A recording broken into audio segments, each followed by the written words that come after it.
നമ്മൾ ഒരുമിച്ച് കർത്താവിൻ്റെ വചനത്തിൻ്റെ അടുക്കലേക്ക് പോകുകയാണ്.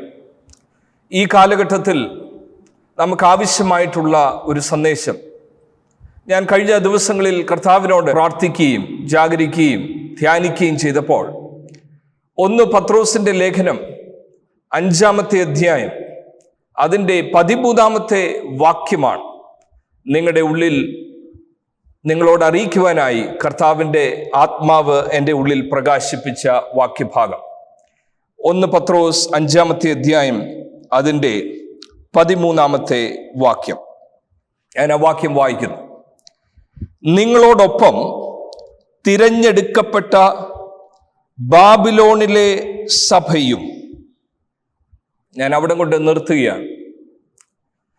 അടുത്തതായിട്ട് അവിടെ കാണുന്നത് വന്ദനം ചെയ്യുന്നു എന്നുള്ള ഭാഗമാണ്. എൻ്റെ ഹൃദയത്തെ ആഴമായി സ്പർശിച്ച ഒരു പദപ്രയോഗം. നിങ്ങളോടൊപ്പം തിരഞ്ഞെടുക്കപ്പെട്ട ബാബിലോണിലെ സഭയും. ഇംഗ്ലീഷിലൂടെ 5:13 ഞാൻ വായിക്കാൻ താല്പര്യപ്പെടുകയാണ്. She who is in Babylon. ആ ഷീ എന്നവിടെ പരാമർശിച്ചിരിക്കുന്നത് ബാബിലോണിലെ സഭയെ സൂചിപ്പിക്കുന്ന ഒരു പരാമർശമാണ്. ബാബിലോണിലെ സഭ, ബാബിലോണിൽ നിലനിൽക്കുന്ന സഭ, ഈ ഒരു എക്സ്പ്രഷൻ എന്താ പത്രോസ് ഈ ലേഖനത്തിൻ്റെ അവസാനം വ്യാഖ്യാനം ചെയ്യുന്നവർക്ക് വളരെ ആശയക്കുഴപ്പം ഉണ്ടാക്കുന്ന ഷീ ഹു ഈസ് ഇൻ ബാബിലോണിനെ ചിലർ ചിന്തിച്ചു വച്ചിരിക്കുന്നത് പത്രോസിന്റെ വൈഫിനെ കുറിച്ച് പറയുകയാണെന്നാണ്. She who is in Babylon chosen together with you sends you her greeting എന്ന് പറയുന്നത് വൈഫിനെ പറ്റിയാണ് എന്ന് വരെ വ്യാഖ്യാനിച്ചവരുണ്ട്. എന്താ ആ 1-ാമത്തെ നൂറ്റാണ്ടിലെ ആൾക്കാർക്ക് നല്ല പരിചയമുള്ള, എന്നാൽ നമ്മളെ ആശയക്കുഴപ്പത്തിലാക്കുന്ന ഈ ഒരു പരാമർശം, ബാബിലോണിലെ സഭ. 21-ാം നൂറ്റാണ്ടിൽ ജീവിക്കുന്ന വേർപെട്ട ദൈവ സമൂഹത്തിന് ഈ ഒരു പരാമർശത്തിൽ നിന്നും എന്തെങ്കിലും ദൈവത്തിന് സംസാരിക്കാനുണ്ടോ എന്നുള്ള ആ തുറന്ന മനസ്സോടെ നമുക്ക് ഈ വേദഭാഗത്തേക്ക് അടുത്തു ചെല്ലാം. ഈ ലേഖനത്തിൻ്റെ പ്രത്യേകത വാസ്തവത്തിൽ 5-ാമത്തെ അധ്യായം 13 തന്നെ വ്യാഖ്യാനിക്കുമ്പോഴാണ് അത് വ്യക്തതയില്ലാതൊക്കെ തോന്നുന്നത്. മുഴുവനായിട്ടുള്ള ഈ ലേഖനത്തിൻ്റെ ഒരു പ്രമേയം എന്ന് പറയുന്നത് 1-ാമത്തെ അധ്യായം 1-ാമത്തെ വാക്യം ശ്രദ്ധിച്ചു നോക്കിയാൽ 1 പത്രോസ് 1:1 ഈ 13 കാണുന്ന അതേ വാക്ക്, 13 കാണുന്ന നിങ്ങളോടൊപ്പം തിരഞ്ഞെടുക്കപ്പെട്ട ബാബിലോണിലെ സഭ, ചോസൺ ആസ് എക്സൈൽസ് എന്നുള്ള പദം നോക്കിയേ. 1-ാമത്തെ അധ്യായം 1-ാമത്തെ വാക്യം കൂടെ ഞാൻ വായിക്കുന്നു. യേശുക്രിസ്തുവിന്റെ അപ്പോസ്തലനായ പത്രോസ് പൊന്തോസിലും ഗലാത്തിയിലും കപ്പദോക്കിയിലും ആസിയിലും ബിഥുന്യയിലും ചിതറിപ്പാർക്കുന്ന പരദേശികൾ. തെരഞ്ഞെടുക്കപ്പെട്ടവരാണ്, എന്നാൽ അവർ പരദേശികളാണെന്ന് 2-ാമത്തെ വാക്യത്തിൽ കാണുന്നത് പിതാവായ ദൈവത്തിന്റെ മുന്നറിവിനൊത്തവണ്ണം അവരെ തിരഞ്ഞെടുത്തതാണ്. പക്ഷെ അവർ പരദേശികളാണ്. 1:1 തിരഞ്ഞെടുത്തവരാണ്. പക്ഷെ ഈ പറഞ്ഞ സ്ഥലത്തെ പൊന്തസിലുള്ളവർ, ഗലേഷ്യയിലുള്ളവർ, the people who are scattered in these 5 regions in Roman province of Pontus, Galatia, Cappadocia, Asia and Bithynia, they are termed as they are elects but they are exiles. Okay, 1-ാമത്തെ അധ്യായം 1-ാമത്തെ വാക്യം, God's elect exiles scattered. എന്ത് സിറ്റുവേഷനിലൂടെയാണ് ഈ ജനം പോകുന്നത്? പത്രോസ് ഈ 5 റീജിയണിലുള്ളവർക്ക് അവിടുത്തെ സഭയുടെ ഉത്ഭവത്തെക്കുറിച്ചൊക്കെ 1-ലധികം ആൾക്കാർ അവിടെ ചെന്നിട്ടുണ്ട്, ശുശ്രൂഷ ചെയ്തിട്ടുണ്ട്. പൗലോസ് ഉൾപ്പെടെ ശുശ്രൂഷ ചെയ്തിട്ട് സ്ഥാപിതമായ സഭകളാണിതെല്ലാം. അവർ വളരെ കഷ്ടത്തിലൂടെ തീവ്രമായ വേദനയിലൂടെ കടന്നു പോവുകയാണ്. അതുകൊണ്ടാണ് 1-ാമത്തെ അധ്യായം 1-ാമത്തെ വാക്യത്തിൽ തന്നെ ടു ഗോഡ്സ് ഇലക്ട് എക്സൈൽസ്. ഇലക്റ്റും എക്സൈലൂടെ നമ്മുടെ മനസ്സിൽ ഒന്നിച്ചു വരാൻ പ്രയാസമാണ്. ഇലക്റ്റ് എന്ന് പറഞ്ഞാൽ, തെരഞ്ഞെടുക്കപ്പെട്ടവരെന്ന് പറഞ്ഞാൽ ഏതോ വിശേഷമായ സാമൂഹിക സാമ്പത്തിക നന്മയിലേക്ക് ലോകത്തിൽ നിന്നും രക്ഷിക്കപ്പെട്ട് സ്നാനപ്പെട്ടു, ഇങ്ങോട്ട് വന്നാട്ട്, സഭയിലോട്ട് ചേർന്നാട്ട്. ഇലക്റ്റഡ് ആയിട്ടുള്ളവരെന്ന് പറഞ്ഞാൽ എല്ലാവരെയും ലജ്ജിപ്പിക്കുന്ന രീതിയിലുള്ള ഒരു ജീവിത ശൈലിയും മേൽക്കുമേൽ പ്രാർത്ഥിക്കുന്ന എല്ലാ വിഷയത്തിനും മറുപടിയും ലഭിച്ച് ഞങ്ങൾ ഇത്രത്തോളം എത്തുവാൻ ഞങ്ങൾക്ക് യോഗ്യതയില്ല, ഒന്നുമില്ല, ഇങ്ങനെയുള്ള നറേറ്റീവേ നമ്മൾക്ക് പരിചയമുള്ളൂ. എന്നാൽ ഈ 5 ദേശക്കാരോട് പറയുകയാണ്, you are God's elect but you are exiles scattered. യഹൂദന്മാർക്ക് മാത്രം എഴുതുകയാണോ? ഇത് യഹൂദന്മാർക്ക് പരിചയമുള്ള വൊക്കാബുലറിയാണ്, ചിതറിപ്പാർക്കുന്ന പരദേശികൾ. പക്ഷെ ഇത് യഹൂദന്മാർക്ക് മാത്രമുള്ളതല്ല. കാരണം താഴോട്ടുള്ള വാക്യങ്ങളിൽ അറിയാം, ജാതികളായിട്ടുള്ള അനേകർ ഈ സഭകളിൽ ഉണ്ട്. അവർക്ക് പരിചയമുള്ള വാക്കുകൾ പഴയ നിയമത്തിൽ നിന്ന് ഉപയോഗിച്ച് പറയുകയാണ്. ഇസ്രായേൽ മക്കൾ ബാബിലോണിന്റെ പ്രവാസത്തിൽ ജീവിച്ചതുപോലെ അവർക്ക് ഇഷ്ടമില്ലാത്തൊരു സ്ഥലത്ത് അവരവിടുത്തുകാരായിട്ടാകാൻ ഒക്കത്തില്ല. അവർ തെരഞ്ഞെടുക്കപ്പെട്ട ദൈവമക്കളാണെങ്കിലും അവർ ചിതറി ബാബിലോണിൽ ചെന്ന് ജീവിച്ചതുപോലെ രക്ഷിക്കപ്പെട്ട് സ്നാനപ്പെട്ടവരെ നോക്കി പത്രോസ് പറയുക, to God's elect exiles scattered in Pontus, Galatia, Cappadocia, Asia, Bithynia, you are exiles. നിങ്ങൾ പരദേശികളാണ്. അതാണ് 5:13 പറയുന്നത്. എഴുതുന്ന പത്രോസ് പറയുക, ഞങ്ങളുടെ സ്റ്റോറിയും വേറെയല്ല. ശ്രദ്ധിക്കണം, നിങ്ങളുടെ സ്റ്റോറി യു ആർ എക്സൈൽസ്, നിങ്ങൾ പരദേശികളാണ്. അവസാനം പറയുകയാണ്, നിങ്ങളോടൊപ്പം. How do you like that expression? Just like you, the 5 churches. വാസ്തവത്തിൽ 5-ാമത്തെ അധ്യായം 9-ാമത്തെ വാക്യം 2-ാം ഭാഗം കൂടെ ശ്രദ്ധിക്കൂ. Resist him, stand firm in the faith, because you know that the family of believers in all places, whether you are in Pontus, Galatia or in Rome. പത്രോസ് റോമിൽ ഇരുന്നുകൊണ്ടാണ് ഇത് എഴുതുന്നത്. പത്രോസ് പറയുക, family of believers through out the world is undergoing the same kind of sufferings. എന്നെ ചിന്തിപ്പിക്കുകയാണിത്. കാരണം നമുക്കിങ്ങനെ common experiences നഷ്ടപ്പെട്ടുകൊണ്ടിരിക്കുകയാണ് ഈ തലമുറയിൽ. വടക്കേ ഇന്ത്യയിൽ വർക്ക് ചെയ്യുന്നവരുടെ എക്സ്പീരിയൻസും നമ്മുടെ എക്സ്പീരിയൻസും വേറെയായിട്ട് തോന്നുന്നു. വിവിധ രാജ്യങ്ങളിൽ കർത്താവിന് വേണ്ടി, സുവിശേഷത്തിന് വേണ്ടി അവരെ തന്നെയും അവർക്കുള്ളതും നഷ്ടപ്പെടുത്തി കളയുന്നവരുടെ സാക്ഷ്യവും ഇത് കേൾക്കുന്നവരുടെ സാക്ഷ്യവും വേറെയായിട്ട് തോന്നുന്നു. വ്യക്തമാക്കി പറയാം, ഒരു മിഷണറിയുടെ സാക്ഷ്യം വേറെയായിട്ട് തോന്നുന്നു. സുവിശേഷ വേലയിലുള്ള എല്ലാവരുടെയും അല്ല, സുവിശേഷ വേലയിലുള്ള എല്ലാവരുടെയും അല്ല, അടിവരയിടുക.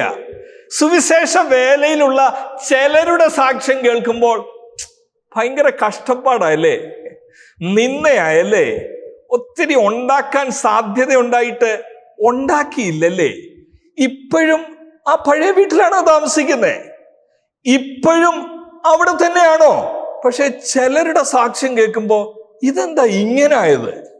സുവിശേഷ വേല ചെയ്തു, മേൽക്കുമേൽ മേൽക്കുമേൽ മേൽക്കുമേൽ അഭിവൃദ്ധി. The story, the narrative is not the same. എന്നെ ചിന്തിപ്പിക്കുന്നു ഇത്.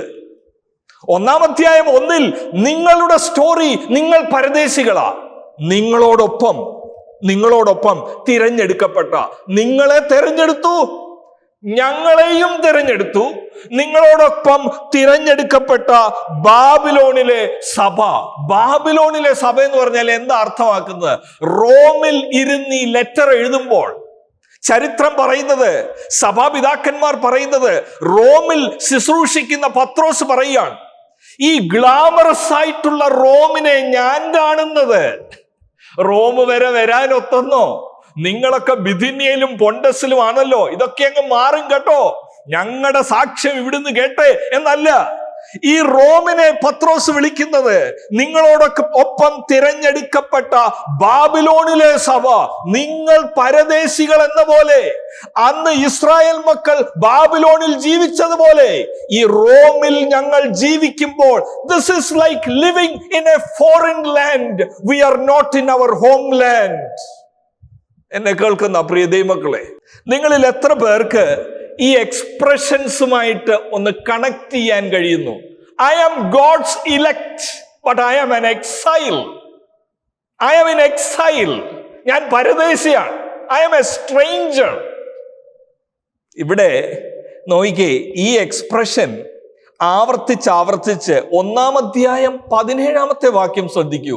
ഇത് 1-ാം അധ്യായം 1-ൽ പറഞ്ഞു തുടങ്ങി ഗോഡ്സ് ഇലക്ട് എക്സൈൽ എന്ന് പറഞ്ഞു വിടുന്നതല്ല. Chosen together with church in Babylon എന്ന് പറയുകയല്ല. 1-ാം അധ്യായം 17-ാമത്തെ വാക്യത്തിൽ പ്രവാസകാലം.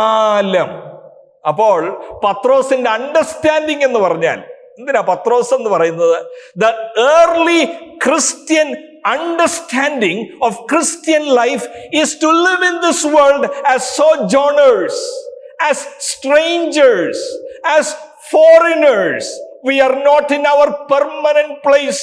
We are not enjoying all the benefits of this world, thinking that this is the ultimate blessing that God can give us. No. നമ്മുടെ പ്രവാസകാലം. We are God's elect. We are exiles. ഞാൻ ഒരു കാര്യം എടുത്തു പറയാൻ താല്പര്യപ്പെടുന്നത്, 1-ാം അധ്യായം 1-ാമത്തെ വാക്യത്തിലുള്ള ചിതറിപ്പാർക്കുന്ന പരദേശികൾ എന്ന് ഉപയോഗിച്ചിരിക്കുന്ന മൂലപദവും ഈ 1:17 കാണുന്ന പ്രവാസകാലവും 2 പദങ്ങളാണ്. കെയർഫുൾ ആയിട്ട് നോക്കുമ്പോൾ പരദേശി, ചിതറിപ്പാർക്കുന്ന പരദേശികൾ എന്ന് പറയുന്നു. 1:17 പ്രവാസകാലം. രണ്ടും 2 പദങ്ങളാണ്. പക്ഷെ എന്താ ഇൻട്രസ്റ്റിംഗ് എന്നറിയാമോ?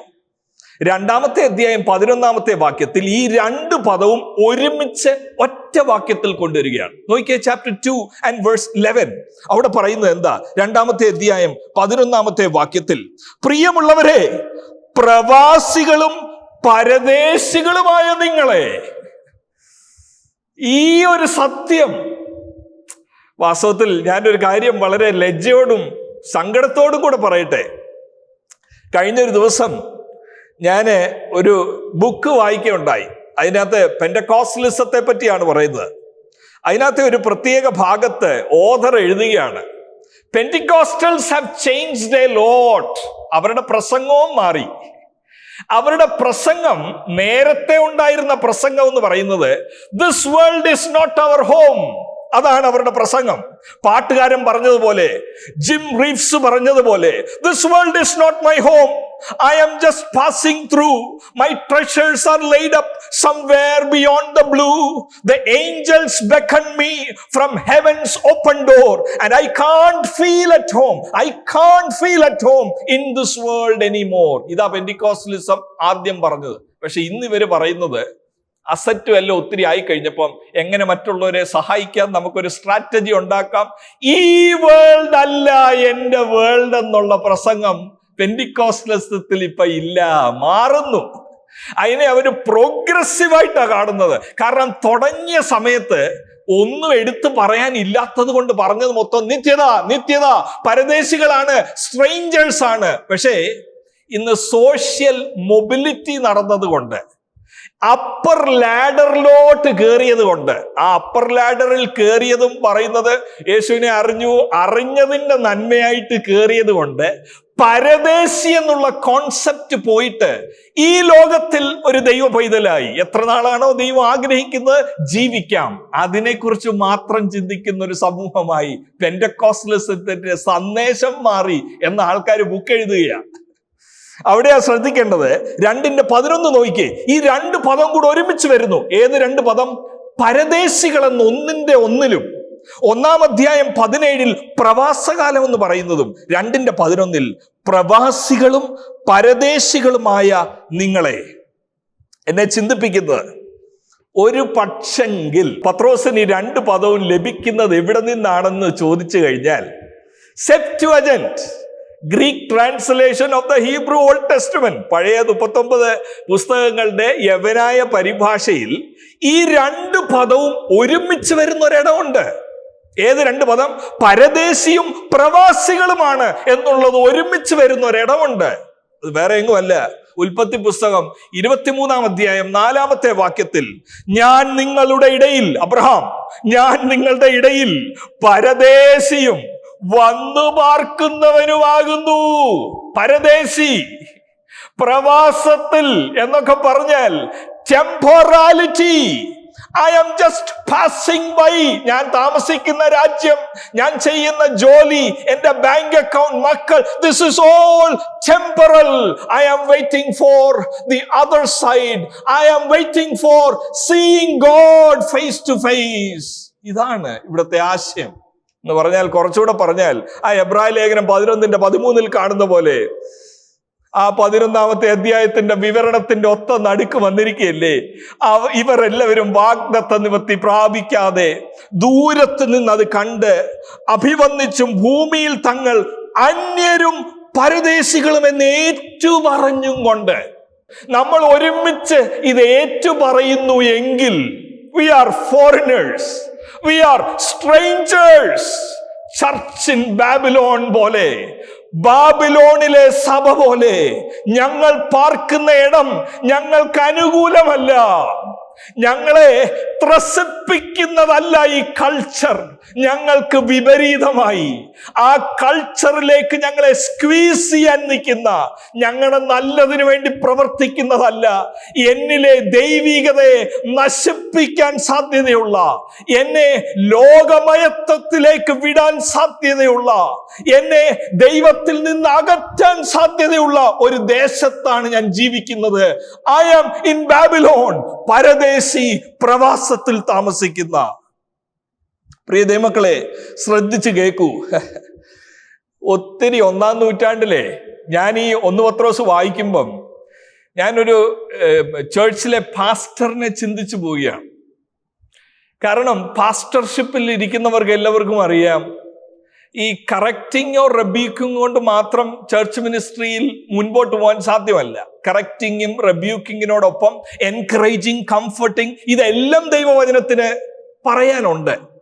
പക്ഷെ ഈ ലേഖനത്തിൽ പൊന്തസിലും ഗലാഷ്യയിലും കപ്പദോഷ്യയിലും ആസ്യയിലും എല്ലാം കഷ്ടത്തിന്റെ തീച്ചുളയിൽ പോകുന്നവരോട് പൗലോസ് പറയുന്നത്, ചിലപ്പോൾ അതൊരു സർക്കാസ്റ്റിക് കമന്റ് ആണെന്ന് നമ്മൾ ചിന്തിച്ചു. എന്താണെന്നറിയാം?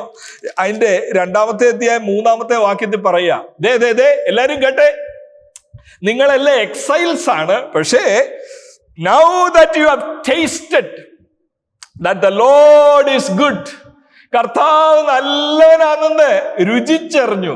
വെയിറ്റ് എ മിനിറ്റ്, എന്തോ രുചിച്ചറിഞ്ഞു? ഗലാത്യ റീജണിൽ നിന്ന് ഇറങ്ങിയ ദിവസം മുതൽ പ്രശ്നം.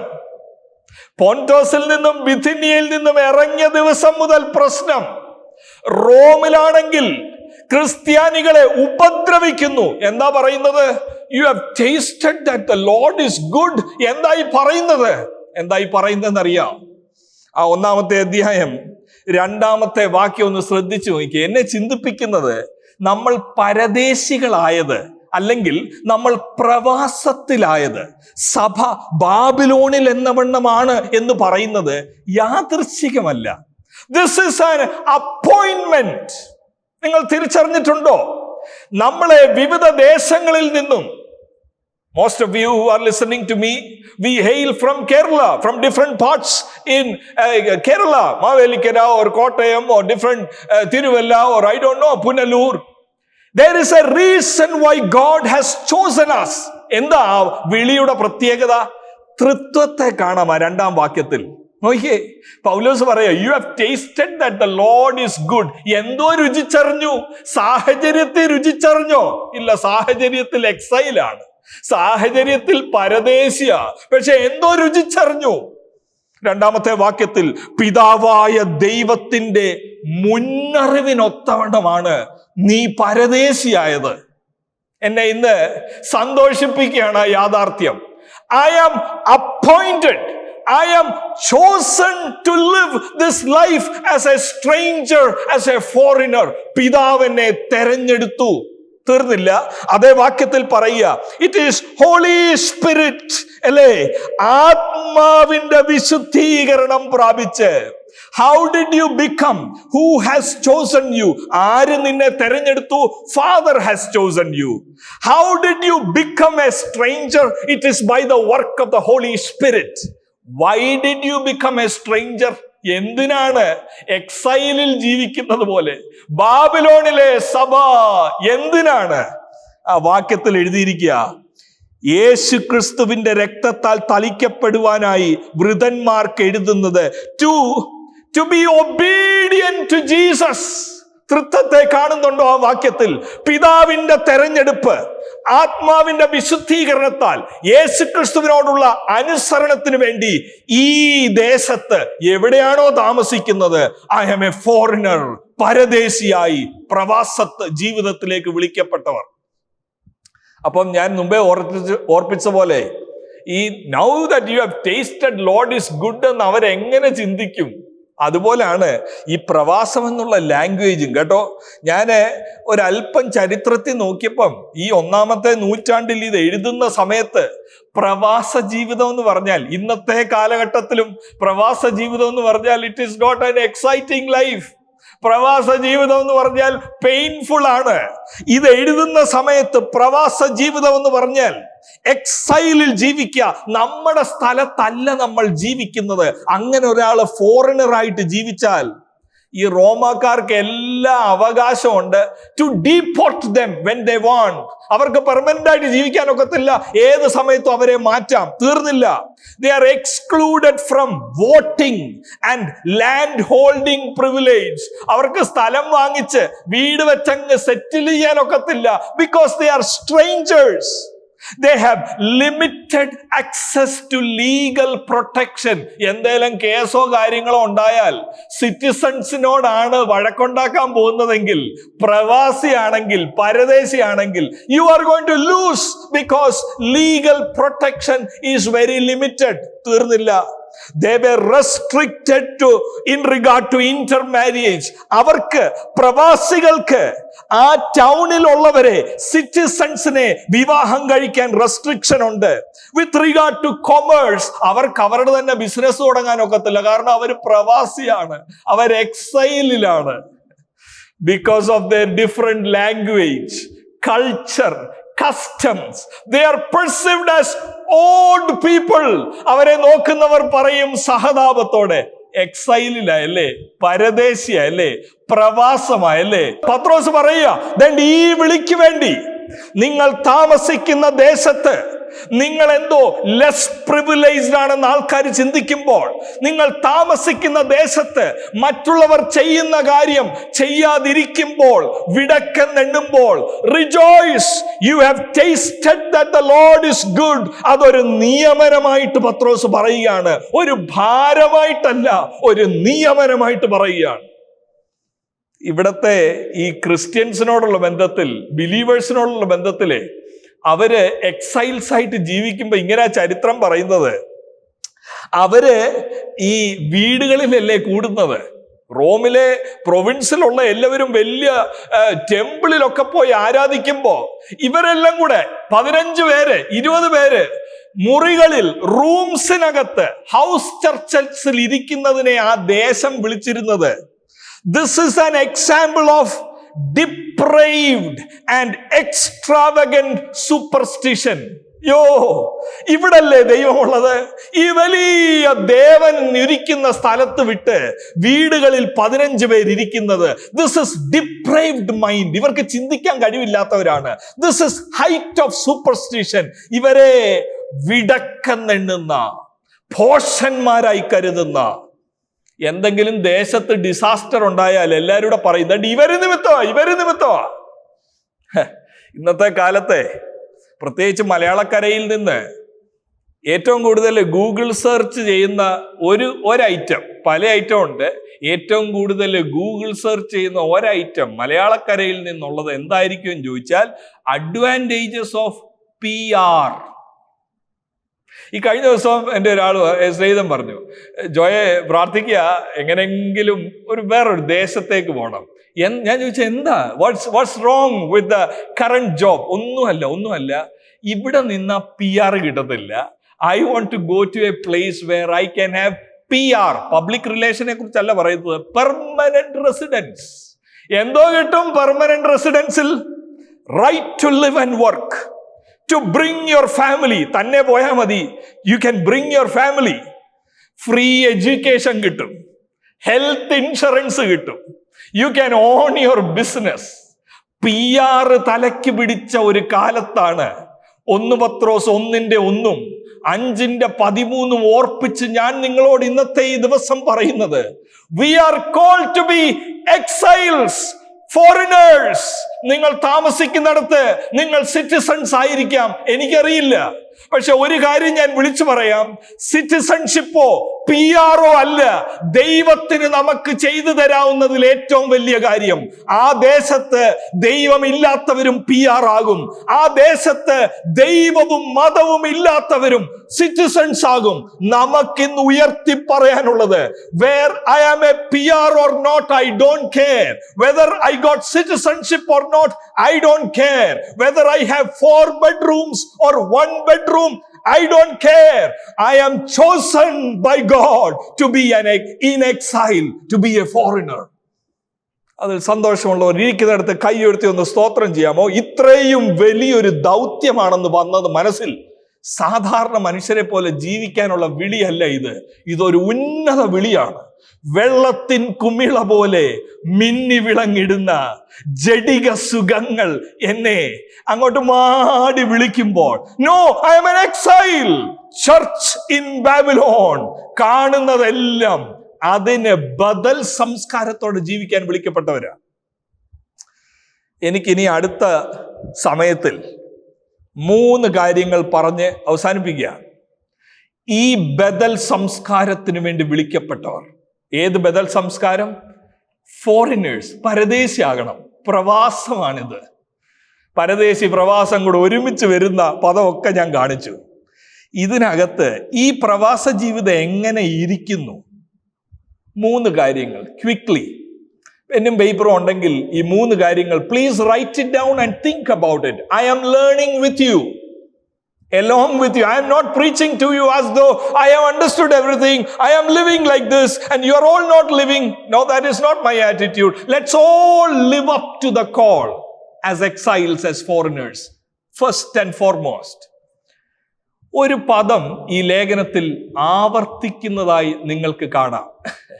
പ്രവാസ ജീവിതത്തിന്റെ ആവശ്യമുള്ള 1ാമത്തെ കാര്യം. അത് ആദ്യമായി ആ പദം കാണുന്നത് 1:13 നോക്കി. 1:13, ആകയാൽ നിങ്ങളുടെ മനസ്സ് ഉറപ്പിച്ച് നിർമ്മതരായി. ആ പദം ശ്രദ്ധിക്കുമല്ലോ. Sober mind. പ്രവാസത്തിലായിരിക്കുന്നവർക്ക് വേണ്ടിയ ഫസ്റ്റ് കാര്യമാണ് സോബർ മൈൻഡ്. 4-ാം അധ്യായം 7-ാമത്തെ വാക്യം ശ്രദ്ധിക്കൂ. അവിടെയും കാണാം, എന്നാൽ എല്ലാറ്റിൻ്റെയും അവസാനം സമീപിച്ചിരിക്കയാൽ ആകയാൽ പ്രാർത്ഥനയ്ക്ക് സുബോധമുള്ളവരും നിർമ്മതരുമായിരിക്കും. 1-ാം അധ്യായം 13 നിർമ്മതരായിരിക്കുക. 4:7 സമയം അടുത്തു, നിർമ്മതരായിരിക്കുക. 5-ാം അധ്യായം 8-ാമത്തെ വാക്യത്തിൽ നിർമ്മതരായിരിപ്പീൻ, ഉണർന്നിരുപ്പീൻ. വാസ്തവത്തിൽ ഒരു മനോഹരമായ മാരാമൺ കൺവെൻഷൻ ഗാനമുണ്ട്. ഉണർന്നിരുപ്പിൻ, നിർമ്മതരായിരിപ്പിൻ, പ്രിയൻ നമുക്കായി. കൊച്ചിലേ മുതൽ ഞാൻ കേട്ട് വളർന്നൊരു ഗാനമാണ്. പക്ഷെ എനിക്ക് ഈ നിർമ്മതരായിരിക്കുക എന്നുള്ള വാക്കിന്റെ അർത്ഥം എനിക്ക് വേണ്ട പോലെ അറിയത്തില്ല. ഉണർന്നിരിക്കുക എന്ന് പറഞ്ഞാൽ അറിയാം, നിർമ്മതരായിരിക്കുക, സോബർ മൈൻഡ്. അപ്പൊ ആ പദം ഞാനൊന്ന് ശ്രദ്ധിച്ചു. ഈ സോബർ മൈൻഡ് മനസ്സിലാക്കണമെങ്കിൽ സോബറിന്റെ ഓപ്പോസിറ്റ് എന്താന്ന് മനസ്സിലാക്കണം. സോബറിന്റെ ഓപ്പോസിറ്റ് എന്താ? നമ്മൾ ഒരു ഹോളിലായിരുന്നെങ്കിൽ I would definitely have asked you to respond. What is the opposite of being sober? നിർമ്മതരായിരിക്കുക എന്നുള്ളതിന്റെ ഓപ്പോസിറ്റ് എന്താ? Opposite is a mind controlled by passion. ആരെക്കുറിച്ച് ഉപയോഗിക്കുന്നതെന്നറിയാമോ? ഡ്രങ്ക്, കള്ള് കുടിച്ച് സുബോധം നഷ്ടപ്പെട്ടതിൻ്റെ ഓപ്പോസിറ്റ് വാക്കാണിത്. പ്രവാസത്തിലാണെങ്കിൽ നിർമ്മതരായിരിക്കണം എന്ന് പറഞ്ഞാൽ, ഒറ്റ വാക്കിൽ പറഞ്ഞാൽ തിങ്ക് ക്ലിയർലി. ചിന്തകൾ കറക്റ്റായി ചിന്തിക്കണം, ചുമ്മാ വെയ്ഗായിട്ട് ചിന്തിക്കരുത്. വീഞ്ഞു കുടിച്ച് മത്ത് പിടിച്ച് എന്താ ഈ പറയുന്നതെന്ന് അറിയാൻ വയ്യാതെ എന്നെ ചിന്തിപ്പിച്ച എന്താണെന്നറിയാം? അക്ഷരാർത്ഥത്തിൽ മദ്യപിച്ച് ഇങ്ങനെ ആടിയാടി നടക്കുന്ന ഒരാളെ കണ്ടാൽ അറിയാം, he is not in sober mind. Drive, വണ്ടി കൊടുക്കരുതേ, സോബർ മൈൻഡ് അല്ല. പുള്ളി മനസ്സ് ഇച്ചിരി മാറി നിൽക്കുക കേട്ടോ, കുറച്ച് കഴിഞ്ഞ് കെട്ടിറങ്ങും എന്നൊക്കെ പറയും. വിശ്വാസികൾക്ക് എന്തിനാ ഇത് എഴുതുന്നത്? പ്രവാസത്തിലുള്ളവർക്ക് സാധ്യതയുണ്ട്. എന്തിന്റെ സാധ്യത എന്നറിയാം? നിർമ്മതരായിരിക്കുക എന്ന് പറഞ്ഞാൽ ആത്മീകത ഭൗതിക നന്മകൾക്കുള്ള ഒരു ഉപാധിയായിട്ട് പ്രവാസ ജീവിതത്തിന് പകരം ഇഹലോക ജീവിതം വലുതായി തോന്നി. മേളിൽ നിന്ന് നോക്കുമ്പോൾ അതിനെ വിളിക്കുന്നതാ as if he is drunk. ഇതൊന്നും മനസ്സിലാകാത്ത, ഞായറാഴ്ച ദിവസം സഭയിൽ പോകുന്നുണ്ട്, തിങ്കളാഴ്ച മുതൽ ഡ്രങ്ക് ഒരാള്, ആടുന്നൊന്നുമില്ല, പക്ഷെ ആട്ടം എവിടാന്നറിയാം? ചിന്തയിൽ ദൈവീകത ഇല്ലാതെ, ദൈവത്തിനോടുള്ള ഏകാഗ്രത ഇല്ലാതെ.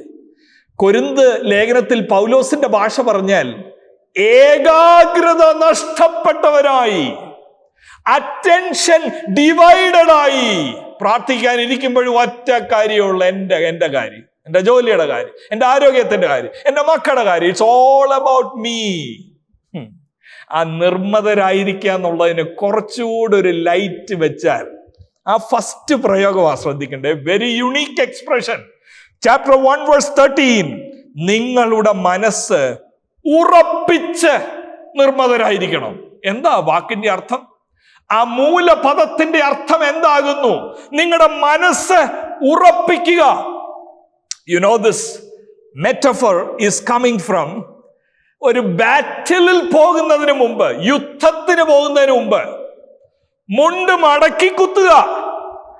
അല്ലെങ്കിൽ മെസ്സേജ് ബൈബിളിന്റെ വേർഷനിൽ പറഞ്ഞാൽ നോക്കിക്കേ, 113 മെസ്സേജ് ബൈബിൾ ട്രാൻസ്ലേറ്റ് ചെയ്തിരിക്കുന്നത് ഇങ്ങനെയാ: so role up your sleeves, role up your sleeves. കൈ മടക്കി വെക്കൂ. അല്ലെങ്കിൽ KJV പരിഭാഷ ഇങ്ങനെയാ ചെയ്തിരിക്കുന്നത്: Wherefore, gird up the loins of your mind. Gird up the loins of your mind. അതൊരു ഇഡിയമായിട്ട് പറഞ്ഞാൽ എന്താ അത് എന്താ അത് സജസ്റ്റ് ചെയ്യുന്നത്? ഈ യുദ്ധത്തിന് പോകുമ്പോ തടസ്സമായി കാലെ കുരുങ്ങാവുന്ന ഡ്രസ്സെല്ലാം മടക്കി കുത്തണം. കൈ ഈ യുദ്ധത്തിന് പ്രശ്നം ഉണ്ടാകുന്നെങ്കിൽ കൈയൊക്കെ മടക്കി വെച്ച് റോളിംഗ് അപ്പ് ദ സ്ലീവ്, എല്ലാ ഡിസ്ട്രാക്ഷനും മാറ്റി. 1:13 ശ്രദ്ധിച്ച്, പ്രവാസത്തിലുള്ളവർക്ക് ആവശ്യമുള്ളത് മനസ്സ് ഉറപ്പിച്ച് നിർമ്മതരായിരിക്കുക എന്ന് പറഞ്ഞാൽ ഒരു നല്ല പിക്ചർ യെരമ്യ പ്രവാചകന്റെ പുസ്തകം 1:17 അത് പ്രധാനമായിട്ടുള്ള ഒരു വാക്യമാണ്. ഈ വാക്യം മനസ്സിലാക്കാൻ, അല്ല ഈ ലേഖനം, 1 പത്രോസിന്റെ ലേഖനം മനസ്സിലാക്കാൻ, ജെറമയ ചാപ്റ്റർ 1 verse 17 എന്താ എഴുതിയിരിക്കുന്നതെന്നറിയാം? ആകയാൽ നീ അരകെട്ടി എഴുന്നേറ്റ്. അതാ മനസ്സുറപ്പിക്കുക എന്ന് പറഞ്ഞാൽ ചിന്ത നിയന്ത്രിക്ക്, സെൽഫ് കൺട്രോൾ ആക്ക്. ഒരു ദേശത്ത് വന്നു, ജോലി ചെയ്യുന്നുണ്ട്, മനസ്സിങ്ങനെ പാറിപ്പറന്നുപോയി. അടുത്തതിന് എന്തോ എടാ ഇതൂടെ നോക്കിയാലോ, അതൂടെ നോക്കിയാലോ, വിട്. Self control. അരകെട്ടി എഴുന്നേറ്റ് ഞാൻ നിന്നോട് കൽപ്പിക്കുന്നതൊക്കെയും അവരോട് പ്രസ്താവിക്കുക. യെരമ്യാവിനോട് പറയുക. എന്നിട്ട് പറയുക, ഞാൻ നിന്നെ അവരുടെ മുമ്പിൽ ഭ്രമിപ്പിക്കാതെ ഇരിക്കേണ്ടത്. നീ അവരെ കണ്ട് ഭ്രമിച്ചു പോകരുത്. ശ്രദ്ധിക്കണേ. പ്രവാസ ജീവിതമാണിത്. ഇത് ബാബിലോണിലെ സഭയാണ്. റോമിലെ സഭയെ വിളിക്കുക ബാബിലോണിലെ സഭ. അവിടെ നിർമ്മതരായിരിക്കണം എന്ന് പറഞ്ഞാൽ അവിടെ മനസ്സ് സ്ട്രെയിറ്റ് ആയിട്ട് ചിന്തിക്കണം. ഇതൊരു യുദ്ധമാണ്, കൈ മടക്കി ഇറങ്ങുന്ന ഒരു യുദ്ധമാണ്. അവിടെ എന്തിന് സാധ്യതയുണ്ട്? പേടിക്കാൻ സാധ്യതയുണ്ട്. യെരമ്യാവിനോട് പറഞ്ഞ പോലെ നീ ഭ്രമിക്കരുത്. അരകെട്ടി നീ പറയാനുള്ളത് പറഞ്ഞോണം, നീ ഭ്രമിക്കരുത്. പ്രിയ ദൈവമക്കളെ, ഞാൻ ഏവരോടും ഓർപ്പിക്കട്ടെ, you are in a battle. Exile life is like being in a battle.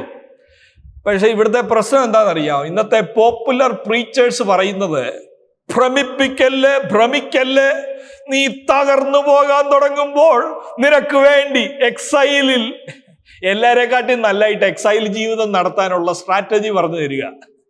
Exile ജീവിതം, നശ്വരമായ ജീവിതം നിന്നെ മിടുക്കനാക്കുന്ന, ആരോ പറഞ്ഞ പോലെ ആരാധിച്ചാൽ മതി. എത്രയും കൂടുതൽ ആരാധിക്കുന്നോ അത്രയും കൂടുതൽ നന്മകൾ. പ്രവാസ ജീവിതം കൊഴുപ്പിക്കാനുള്ള ടാക്ടിക്സുമായിട്ട് ഇറങ്ങിയിരിക്കുകയാണ്. പക്ഷേ ഇവിടെ പേടിപ്പിക്കുന്നത് എന്താണെന്നറിയാം? What are the things that could make us fear? നോക്കണം, 3-ാമത്തെ അധ്യായം അതിൻ്റെ 6-ാമത്തെ വാക്യം ശ്രദ്ധിക്കൂ. നിങ്ങളുടെ മനസ്സ് നിർമ്മതരായിരിക്കണം. Think straight. എന്തിലാ പേടിക്കാൻ സാധ്യത? നോക്കിക്കേ, 3-ാമത്തെ അധ്യായം 6-ാമത്തെ വാക്യം. എല്ലാവരും നോക്കണമേ ഈ വാക്യം. ഈ 3-ാമത്തെ അധ്യായം 1 മുതലുള്ള വാക്യങ്ങളിൽ ഭാര്യമാരെ എന്ന് വിളിച്ചു തുടങ്ങുന്ന അവിടുത്തെ പ്രധാന പ്രമേയം എന്താ? Wives, your life style let it be different because you are in exile, അല്ലേ? അതിന്റെ 3-ാമത്തെ വാക്യം നിങ്ങളുടെ അലങ്കാരത്തെ കുറിച്ച് പറയുന്നു. തലമുടി പിന്നുന്നത്, പൊന്നണിയുന്നത്, വിശേഷ വസ്ത്രം, ഇതൊന്നും അല്ല. മറിച്ച് 4-ാമത്തെ വാക്യത്തിൽ അക്ഷയഭൂഷണമായ ഹൃദയത്തിന്റെ നിഗൂഢ മനുഷ്യൻ തന്നെ ആയിരിക്കണം. എന്നിട്ട് 6-ാമത്തെ വാക്യത്തിൽ പറയുന്നത് എന്താണെന്നറിയോ? ശ്രദ്ധിച്ചു നോക്കിക്കേ. അങ്ങനെ സാറ അബ്രഹാമിനെ യജമാനൻ എന്ന് വിളിച്ചനുസരിച്ചിരുന്നു, നന്മ ചെയ്ത് യാതൊരു ഭീഷണിയും പേടിക്കാതെ. ഓക്കേ, യാതൊരു ഭീഷണിയും പേടിക്കാതെ ഇരുന്നാൽ നിങ്ങൾ അവളുടെ മക്കൾ ആയി തീർന്നു. എന്താ പേടിക്കാൻ സാധ്യത? ഞാൻ ഇംഗ്ലീഷിലൂടെ 3:6 വായിക്കുക. You are her daughters. സാറായുടെ മക്കളാകും. You are her daughters if you do what is right. എന്താ വാട്ട് ഇസ് റൈറ്റ്? 4-ാമത്തെ വാക്യം മുതലുണ്ട്. പ്രവാസത്തിലാണെങ്കിൽ ഡിഫറെന്റ് ലൈഫ് സ്റ്റൈൽ, അലങ്കാരം. ഏതിനാ വാല്യൂ കൊടുക്കുന്നത്? എല്ലാരും ജീവിക്കുന്ന പോലെ ജീവിക്കാതെ വ്യത്യസ്തമായ ഒരു ലൈഫ് സ്റ്റൈൽ, വ്യത്യസ്തമായ ഒരു സംസ്കാരം. പക്ഷേ അവിടെ പറയുക 3:6 നോക്കിക്കേ, you are her daughters if you do what is right and do not give way to fear. പേടിച്ചു പോകരുത്. എന്തിനു പേടിച്ചു പോകരുത്? കേൾക്കുന്നവരെ ശ്രദ്ധിച്ച് കേൾക്കണം. ഇത് തെന്നി വീഴുന്ന കാര്യമല്ല, ഇത് ജോലി പോകുന്ന കാര്യമല്ല. പ്രവാസ ജീവിതത്തിൽ വ്യത്യസ്തനായി ജീവിക്കാൻ പേടിച്ചു പോകരുത്. അനേകരുടെ സാക്ഷ്യം കേൾക്കുമ്പോ, അനേകരുടെ വലിയ കാര്യങ്ങൾ കേൾക്കുമ്പോ, കർത്താവേ അവരൊക്കെ വലിയ സ്ഥാനങ്ങളിലായല്ലോ, ഞാൻ ഇങ്ങനെ സാക്രിഫൈസും പറഞ്ഞുകൊണ്ട്, ഞാൻ അലങ്കാരം, തലമുടി പിന്നുന്നതും പൊന്നണിയുന്നതൊന്നും അല്ലെന്ന് പറഞ്ഞുകൊണ്ട് ഈ വിശുദ്ധിക്കും വേർപാടിനും വേണ്ടി, ആന്തരിക മനുഷ്യനു വേണ്ടി, നിത്യതയ്ക്ക് വേണ്ടി വിശുദ്ധിയോടെ ഞാൻ ജീവിച്ചു. പേടിക്കണ്ട. അതാ പത്രോസ് പറയുന്നത്. പോപ്പുലർ കൾച്ചർ പറയുന്നത് എന്താ? വൈഫ്സിനോട് പറയുന്നത്, അട്രാക്ട് യുവർ ഹസ്ബൻഡ്. എക്സ്റ്റേണൽ ബ്യൂട്ടിയിൽ അട്രാക്ട് ചെയ്യൂ. പത്രോസ് പറയുക, no, you are in exile. ഒരു ഡിഫറെന്റ് സംസ്കാരം വേണം. യേശുവിന് ചേരുന്ന ഒരു കൾച്ചർ, യേശുവിന് ചേരുന്ന ഒരു ലൈഫ് സ്റ്റൈൽ, അത് ചെയ്യാൻ പേടിക്കരുത്. എന്നെ കേൾക്കുന്ന ദൈവമക്കളെ, this is A call. This is a call to be different. Don't be afraid to be different. Don't be afraid to be different. Don't be afraid to dance to a different tune. വേറൊരു പാട്ടിന് dance ചെയ്യാൻ പേടിക്കരുത്. In your college, in your university, in the locality that you are living, you may be perceived as an old person. You may be perceived as somebody who has different way of thinking. Don't be afraid. You keep on living the life of an exile, the life of a foreigner, the life of a stranger. കാരണം എന്താണെന്നറിയാം?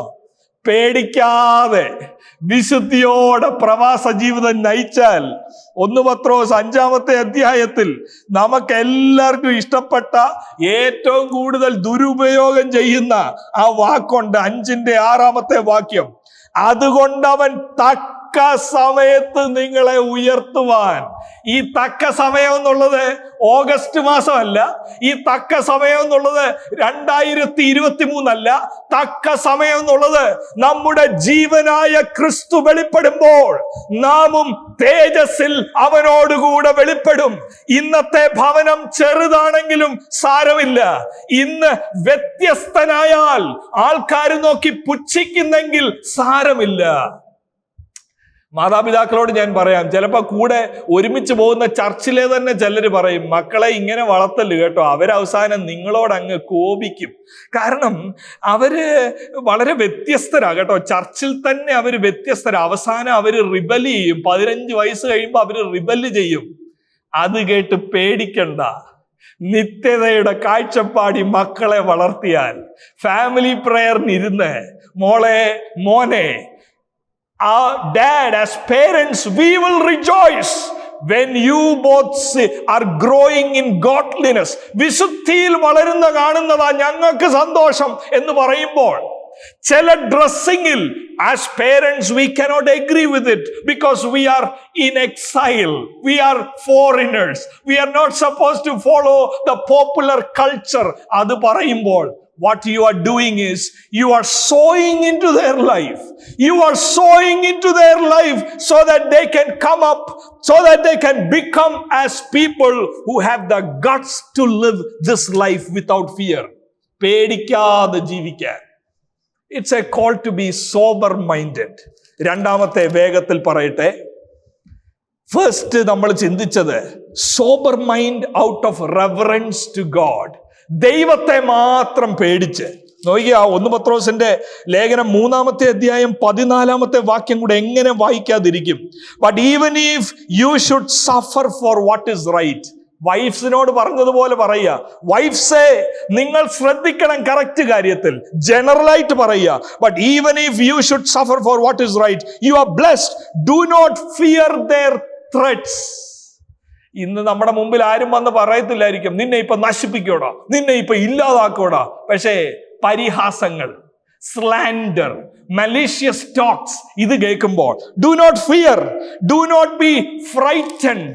പിശാചിന്റെ ആ roaring ശബ്ദം, അതല്ലേ 5-ാമത്തെ അധ്യായത്തിൽ കാണുന്നത്. ഡെവിളിന്റെ roaring എന്ന് പറഞ്ഞാൽ പരിഹാസത്തിന്റെ റോറിംഗ്. അലറുന്ന സിംഹം എന്ന പോലെ. എന്താ അലറുന്ന സിംഹം എന്ന് പറഞ്ഞാൽ? പരിഹാസത്തിന്റെ അലർച്ച, ഒറ്റപ്പെടുത്താനുള്ള അലർച്ച. There is a pressure from our culture to make us also idolaters of compromise, conformity and acceptance. എല്ലാരും നല്ലത് പറയുന്ന ആ ഒരു കൾച്ചർ. അവിടെ പത്രോസ് പറയാ, you are in exile, you dare to be different, do not be afraid, only be afraid of God.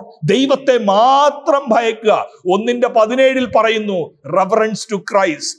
2:18 reverence to Christ. 3:15 revere Christ. Only be concerned about God's approval, not people's approval. രണ്ടാമത് ഞാൻ ഇവിടെ കാണുന്നത് sober എന്നുള്ള പദം ആവർത്തിക്കുന്നത് പോലെ. Second, quickly, അടുത്ത 5 minute കൊണ്ട് ഞാൻ അവസാനിപ്പിക്കും. സബ്മിറ്റ്. എക്സൈലിലാണോ? സബ്മിറ്റ് ചെയ്യണം. എവിടെ കാണുന്നു? 2:13 സബ്മിറ്റ് യുവർ സെൽഫ്. എല്ലാവരും നോക്കി ഈ പദം. നമ്മുടെ ഈ 21-ാം നൂറ്റാണ്ടിൽ കേൾക്കാൻ ഇഷ്ടമില്ലാത്തൊരു വാക്കാണ്. കീഴ്പ്പെട്, സബ്മിറ്റ്. 2:13 പറയുന്നു. 2:18 slaves in reverent fear of God, submit. 3:1 wives in the same way, submit. 3:8 പിന്നെയും പറയുന്നു, finally all of you be like minded, sympathetic, love one another, compassionate and humble. ഇവിടെ ഒരു കാര്യമുണ്ട്. നമ്മുടെയൊക്കെ സംസ്കാരത്തിൽ, ഇപ്പൊ നാട്ടിലാണെങ്കിൽ ഈയിടെയൊക്കെ വലിയൊരു വിഷയം ഉണ്ടായതാണ്. പോലീസ് ആണെങ്കിലും നമ്മളെ എടാവാടാ പോടോന്ന് വിളിക്കരുത്, സാറെന്ന് വിളിക്കണം, പോലീസ് സാറെന്ന് വിളിക്കണം. ഇതൊരു സംസ്കാരത്തെ കാണിക്കുകയാണ്. ഏത് സംസ്കാരമെന്നറിയാമോ? എടാവാടാ പോടാ വിളി ന്യായീകരിച്ചല്ലേ ഞാൻ പറയുന്നത്. ഒരു സംസ്കാരം. എന്താ സംസ്കാരം? എനിക്കാർക്കും കീഴ്പ്പെടേണ്ട കാര്യമില്ല. ആ സംസ്കാരം പ്രവാസത്തിലുള്ളവർക്ക് ചേർന്നതല്ല. ആ സംസാരം മാർക്കറ്റ് പ്ലേസിൽ പറയും, if I don't like your product I don't buy from you, I am not a slave to you. ഇത് തന്നെ ചർച്ചിലും വന്ന് പറയും. സ്വന്തം ലോക്കൽ ചർച്ചിലെ പാസ്റ്ററോട് പറയും, I am not your slave, don't exercise authority over my children. എത്ര പാസ്റ്റേഴ്സ് എന്നോട് ഷെയർ ചെയ്തിട്ടുണ്ടെന്നറിയോ? ലിറ്ററലി കുഞ്ഞുങ്ങളെ വല്ലം കറക്റ്റ് ചെയ്യാൻ they have to think twice. 2 പ്രാവശ്യം ചിന്തിക്കണം. കുഞ്ഞുങ്ങളെ അവിടെ ഇരിപ്പിനോടുള്ള ബന്ധത്തിലോ കാര്യങ്ങളോ, അല്ലെങ്കിൽ നെക്സ്റ്റ് വീക്ക് ഈ ഫാമിലി ചർച്ചയിൽ കാണത്തില്ല. കാരണം എന്താണെന്നറിയോ? ഈ സബ്മിറ്റ് എന്നുള്ളത്, കീഴ്പ്പെടുക എന്നുള്ളത് പോപ്പുലർ കൾച്ചറിൽ ഇല്ല. പോപ്പുലർ കൾച്ചറിൽ ഉള്ളത് അരഗന്റ്, പ്രൗഡ്. അതുകൊണ്ടല്ലേ 5-ാമത്തെ അധ്യായത്തിൽ ഒരു വാക്ക് എഴുതിയിരിക്കുന്നത്. 5-ാം അധ്യായം 5-ാം വാക്യത്തിൽ, clothe yourself with humility toward one another. God opposes the proud. നിഗളികളോട് ദൈവം എതിർത്ത് നിൽക്കുന്നു. നിഗളത്തിന്റെ ഏറ്റവും വലിയ ലക്ഷണമാണ് കീഴ്പ്പെടത്തില്ല. ഒറ്റ മനുഷ്യർക്ക് കീഴ്പ്പെടത്തില്ല. പത്രോസ് പറയുക, നിങ്ങൾ പരദേശികളായിട്ട് ഈ പ്രവാസകാലം ഭയത്തോടെ കഴിക്കണം. ചിന്തകൾക്ക് നിയന്ത്രണം വേണം. ദൈവത്തെ മാത്രം ഭയന്നാൽ മതി. നന്മ ചെയ്യാൻ ഒരു മടിയും വേണ്ട. ദൈവത്തെ ഭയന്നുകൊണ്ട് വ്യത്യസ്തരായി ജീവിച്ചോ. അപ്പോൾ തന്നെ പറയുക, കീഴ്പ്പെട്ടിരിക്കണം. എന്തിന് കീഴ്പ്പെടണം? Submit out of consciousness of God. ആ ഒരു പ്രയോഗം നോക്കിക്കേ. 2-ാമത്തെ അധ്യായം അതിന്റെ 19-ാമത്തെ വാക്യത്തിൽ ഈ പ്രയോഗം കാണാം. Because they are conscious of God. ദൈവഭയം മാത്രമല്ല, ദൈവത്തെക്കുറിച്ച് ഉള്ള ഒരു അറിവ്, അതാണ് എന്നെ സബ്മിറ്റ് ചെയ്യിപ്പിക്കുന്നത്. പ്രിയ ദൈവമക്കളെ, ആത്മീകത എന്ന് പറഞ്ഞാൽ submitting one another because we R conscious of God. ദൈവത്തെ ഭയമുള്ളത് കൊണ്ട്, ദൈവത്തെ കണ്ടതുകൊണ്ട്. 3-ാമത് അവസാനമായി, first of all be sober out of reverence to God. 2-ാമതായി submit to one another out of that consciousness of God. 3-ാമത് we live as strangers awaiting the glory of God. മഹത്വത്തെ മുമ്പിൽ നോക്കി strangers ആയിട്ട്, സോബറായിട്ടും submit ചെയ്തും strangers ആയിട്ടും. ഏത് വാക്യമാണ് എൻ്റെ മനസ്സിൽ വരുന്നത്? ആ 3-ാമത്തെ അധ്യായം 9-ാമത്തെ വാക്യം തുടങ്ങി ചാപ്റ്റർ 3:9 മുതൽ എഴുതിയിരിക്കുക. 3:9 4-ാമത്തെ അധ്യായം 13-ാമത്തെ വാക്യം മാത്രം വായിക്കാം. ക്രിസ്തുവിന്റെ കഷ്ടങ്ങൾക്ക് പങ്കാളികളാകും തോറും സന്തോഷിച്ചു കൊള്ളുവീൻ, അങ്ങനെ നിങ്ങൾ അവന്റെ തേജസ്സിന്റെ പ്രത്യക്ഷതയിൽ ഉല്ലസിച്ചാനന്ദിപ്പാൻ ഇടവരും. ആ പ്രത്യക്ഷതയിൽ ഉല്ലസിച്ച് ആനന്ദിക്കുവാൻ വേണ്ടി ഇന്ന് സ്ട്രേഞ്ചേഴ്സ് ആയിട്ട് ജീവിക്കുക. ആ മനോഹരമായ പാട്ടിന്റെ വരികൾ ഞാൻ ഓർക്കുകയാണ്. ലോകത്തിൽ ഞാൻ അന്യൻ, നിന്നിൽ സർവധന്യൻ, കഷ്ടം ഏതും നേട്ടം മുമ്പിൽ കാണുന്നു. ഓർത്തു നോക്കിക്കേ, മനോഹരമായ ആ ഇംഗ്ലീഷ് പാട്ടിന്റെ വരികൾ ഞാൻ ഓർപ്പിച്ച് അവസാനിപ്പിക്കാം. Count your blessings, name them one by one എന്നുള്ള പോപ്പുലർ പാട്ടിന്റെ വരികൾ എന്താ അവിടെ പറയുന്നത്? Are you ever burdened with a load of care? ഈ പ്രവാസ ജീവിതത്തിൽ ലോഡ് ഒത്തിരി ആകും ചിലപ്പോൾ. Does the cross seem heavy you are called to bear? ക്രൂശിന്റെ ഭാരം ഒത്തിരി ആണോ?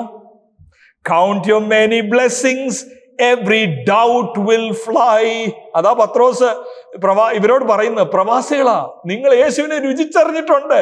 Count your many blessings, every doubt will fly, and you will keep singing as the days go by. എല്ലാവരും പ്രവാസ ജീവിതം ഭയത്തോട് മാത്രമല്ല, സന്തോഷത്തോടെ ദൈവത്തെ മാത്രം ഭയന്ന് കീഴ്പ്പെട്ട് പരദേശിയായി ബാബിലോണിൽ എന്ന പോലെ പ്രവാസത്തിൽ ആ പ്രത്യാശയുടെ തുറമുഖം മുമ്പിൽ കണ്ട്, so amid the conflict, whether great or small, do not be disheartened. God is over all. ദൈവം എല്ലാത്തിനും മീതെയുണ്ട്. Do not be disheartened. God is over all. Count your many blessings. Angels will attend, help and comfort give you to your journey's end. ജീവിതത്തിന്റെ അവസാനം വരെ. പ്രിയ ദൈവമക്കളെ, ലേഖനം തുടങ്ങുന്നതും അവസാനിക്കുന്നതും ഒരേ പദപ്രയോഗം: തെരഞ്ഞെടുക്കപ്പെട്ട പരദേശികൾ.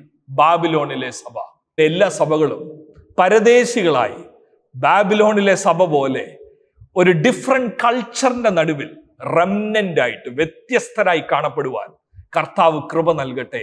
അതിന് ഈ വചന ശുശ്രൂഷ ഉതകട്ടെ. വ്യത്യസ്തരാകാൻ ഭയക്കണ്ട, വ്യത്യസ്തരാകാൻ മടിക്കണ്ട. സ്ഥാനമാനങ്ങളുടെ മുമ്പിൽ ആത്മീയത അടിയറവ് പറയണ്ട. വെള്ളത്തിൻ കുമിള പോലെ നിൽക്കുന്ന ജഡിക സുഖത്തിന്റെ മുമ്പിൽ മനസ്സ് വിട്ടുകൊടുക്കണ്ട. മനസ്സ് നിയന്ത്രിച്ച് ആ കൈകളൊക്കെ മടക്കി വെച്ചെന്ന പ്രയോഗം പോലെ മനസ്സ് ഉറപ്പിച്ച് ഇതാ ആ യുദ്ധത്തിന് വേണ്ടി, ബാറ്റിലിന് വേണ്ടി ദൈവത്തിൽ ആശ്രയിച്ച് തക്ക സമയത്തിന് വേണ്ടി വെയിറ്റ് ചെയ്ത് ജീവിപ്പാൻ കർത്താവ് നമ്മളെ ഏവരെയും സഹായിക്കുമാറാകട്ടെ. ഈ വചനങ്ങളാൽ കർത്താവ് നമ്മളെ ഏവരെയും വിശേഷാൽ നിത്യയോടുള്ള കാഴ്ചപ്പാട് വർദ്ധിക്കുന്നതിനും ഈ പ്രവാസ ജീവിതം ഭയത്തോടെ കഴിപ്പാനും ഇടവരുത്തട്ടെ എന്ന പ്രാർത്ഥനയോടെ എൻ്റെ വാക്കുകൾ നിർത്തുന്നു. God bless you all.